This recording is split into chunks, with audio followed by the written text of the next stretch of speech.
Couples, today I wanted to talk for a few minutes about this idea of forgetting what's behind you, forgetting your past, and looking to the future. And I think for most of us, if not all of us, that's a very hopeful mentality to have, that we can look at our past and say, boy, have I made mistakes. Maybe some of you have, those mistakes have followed you in your life.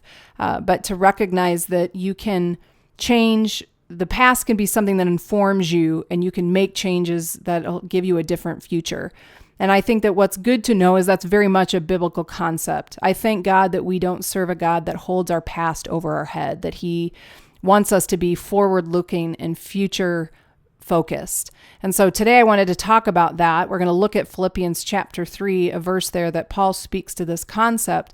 And then I want to apply that then to your marriages and also your own personal pursuit with God. So let's look at the passage quickly here. Brothers and sisters, I do not consider myself yet to have taken hold of it, but one thing I do, forgetting what is behind and straining toward what is ahead.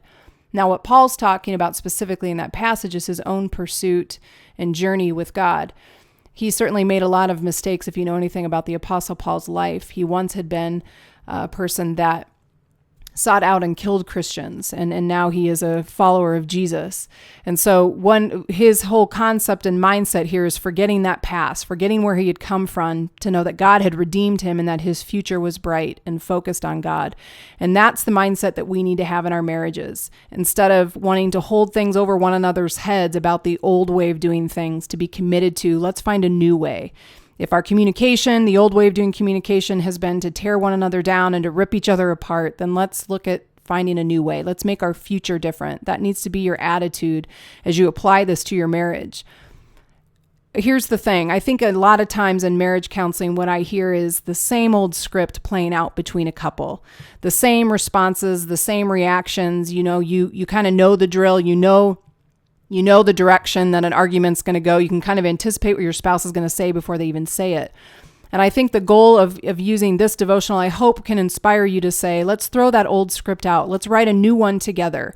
Spiritually, what does that mean for us? What are some spiritual disciplines we can start introducing? How can we change the direction of our pursuit of God to be future and forward-looking? And relationally then to one another, what can we do to look at the past and say, we're going to forget about all that and we're going to look to a new direction? You know, that word straining implies great effort and self-discipline. This won't be an easy thing to do. It's never easy to change our habits or to do the things that come most naturally to us. But what I hope is that you guys can use this devotional to take some time to say, what are some things that we've learned? What has our past taught us about what our marriage has been about?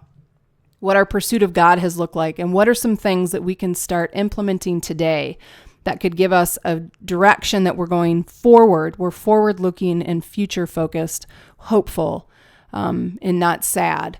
So here's your discussion question I kind of have for you today, that as a couple, you sit down and identify one area that you think needs some work in your marriage or your family life, and then ask one another, is there something that we both could do practically, behaviorally, even in the way you think, that you could start doing that could make a difference? Take some time to talk about that today. And again, have the mindset of out with the old way is done, and start with the new today.